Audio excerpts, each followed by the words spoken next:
Olá, meu amigo, minha amiga. Uma boa semana para vocês. Que gostoso a gente estar aqui reunido mais uma vez para conversar um pouquinho sobre os ensinamentos do nosso Mestre Jesus.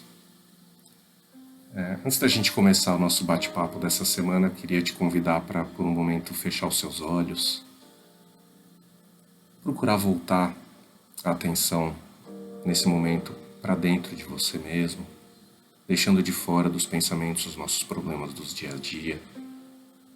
Fazer desse nosso momento semanal de reflexão, de pensamento, de evolução, ouvindo as palavras que o nosso mestre deixou pra gente. Te convido também a abraçar o seu mentor individual, o seu anjo da guarda. Agradecer esse amigo que está sempre nos intuindo, nos acompanhando todos os dias de nossas vidas. Também elevando um pouco nossos pensamentos até a nossa mãe espiritual, Maria de Nazaré. E nos elevando um pouco mais, nos aproximando do nosso Mestre Jesus, Ele que sempre nos recebe com um abraço carinhoso, com uma palavra de consolo. E assim elevados, com a nossa atenção voltada para esse momento, vamos começar o nosso bate-papo dessa semana. A gente está continuando nos estudos do Caminho, Verdade e Vida. O capítulo dessa semana é o capítulo 116, Agir de Acordo. E qual que é o versículo que serve de inspiração para o Emmanuel na reflexão dessa semana? É uma passagem de Paulo em que ele diz: confessam que conhecem a Deus, mas negam-no com as obras, sendo abomináveis e desobedientes e reprovados para toda boa obra. Então Paulo está chamando a nossa atenção para que a gente, de fato, haja de acordo com o que a gente diz e profetiza. E o Emmanuel começa esse capítulo dizendo: o Espiritismo, em sua feição de cristianismo redivivo, tem papel muito mais alto que o de simples campo para novas observações técnicas da ciência instável do mundo. Ou seja, o Emmanuel está chamando a atenção que, claro que o aspecto científico da nossa doutrina é importante, mas o Espiritismo, como a nossa doutrina, ele é muito mais do que apenas o aspecto científico.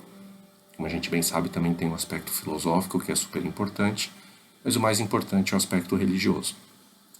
E dentro do aspecto religioso, a caridade e a ação são as coisas fundamentais para que a gente possa, de fato, cumprir a nossa missão aqui na Terra. E o Emmanuel continua dizendo: a Terra, até agora, no que se refere às organizações religiosas, tem vivido repleta dos que confessam a existência de Deus, negando-o, porém, através das obras individuais. Ou seja, o Emmanuel chama atenção para uma série de trabalhos religiosos que acontecem diariamente por todo o globo, em diferentes religiões, em que muitas pessoas estão confessando, dizendo ser seguidores de Deus, mas negando no dia a dia através das nossas obras individuais. E a gente não pode esquecer que é pela força do nosso exemplo que a palavra vai ter a força moral para de fato ter validade. De pouco adianta a gente ter um discurso cristão se as nossas atitudes não forem de acordo, né? Porque nessa incoerência, até o que a gente está dizendo acaba perdendo a força, acaba perdendo o efeito. E o Emmanuel continua: o intercâmbio dos dois mundos, visível e invisível, de maneira direta, objetiva esse reajustamento sentimental, para que a luz divina se manifeste nas relações comuns dos homens. Ou seja, nesse intercâmbio que a gente vai ter o reajustamento sentimental, para que, de fato, a presença de Deus e o ensinamento de Deus se manifeste aqui entre os homens. E a gente não pode esquecer que não tem conquista sem esforço. cada um de nós precisa fazer a nossa parte, né? A gente não pode ficar de forma passiva esperando que o mundo evolua e aí assim a gente vai meio que por inércia, na manada, evoluindo junto. Não é bem assim que as coisas funcionam, né? A gente tem que fazer a nossa parte também, até para que a gente possa contribuir para que o mundo como um todo também melhore. Então, quer dizer, não há conquista sem esforço. E o Emmanuel fala, né? Continua aqui no texto. Como conciliar o conhecimento de Deus com o menosprezo aos semelhantes? Pois é, né? Como conciliar o conhecimento de Deus com o menosprezo aos semelhantes? As nossas atitudes para com os nossos irmãos, né? Como que a gente está tratando os nossos irmãos? Será que a gente está tendo tolerância? Será que a gente está tendo paciência? Será que a gente está procurando nos colocar no lugar dos nossos irmãos no dia a dia, na nossa rotina, né? E como é que a gente tem agido dentro de casa, né? Porque quando a gente está junto no centro, é muito fácil a gente ser gentil, a gente ser amável, tolerante. Mas e dentro de casa, com os nossos familiares mais próximos? Mas será que a gente está tratando todo mundo com amor, com paciência? Será que a gente tem aceitado e perdoado os erros dos nossos familiares? Porque a gente não pode esquecer que somos todos humanos, todos ainda estamos evoluindo, todo mundo está sujeito a errar.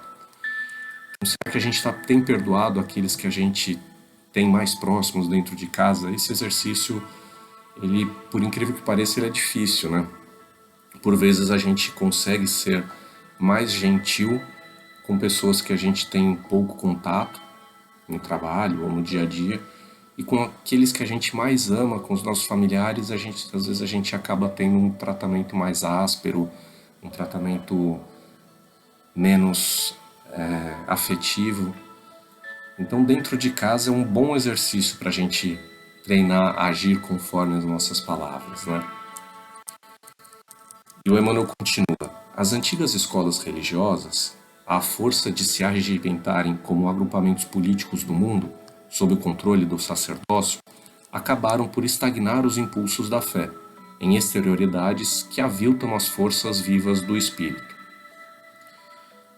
Quer dizer, aqui ele está comentando sobre os agrupamentos religiosos antigos, isso continua como realidade também hoje, né? A gente não pode esquecer que qualquer agrupamento que é feito por homens, ele vai estar sujeito às imperfeições dos homens.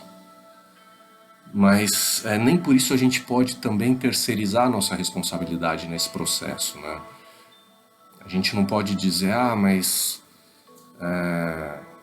o padre, o pastor, o preletor, ou quem quer que seja alguma figura proeminente de qualquer religião, tem um ato não correto, e dessa forma a gente fala, se ele fez errado eu também posso.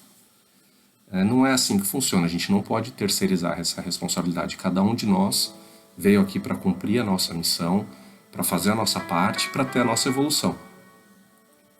E é assim que tem que ser. E aí, para concluir, o Emmanuel fala: a doutrina consoladora da sobrevivência e da comunicação entre os habitantes da Terra e do infinito, com bases profundas e amplas no Evangelho, floresce entre as criaturas com características de nova revelação, para que o homem seja, nas atividades vulgares, real afirmação do bem que nasce da fé viva. Para concluir, eu vou só ler de novo essa última frase porque ela é muito bonita.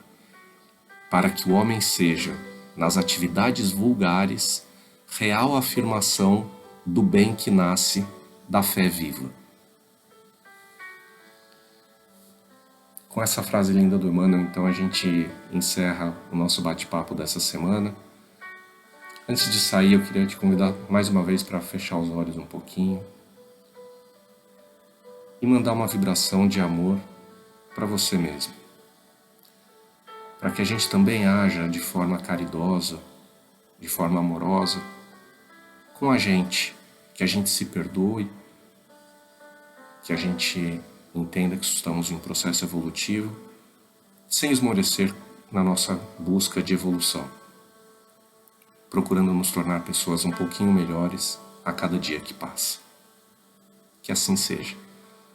Uma boa semana para você, fique com Deus e com nosso Mestre Jesus.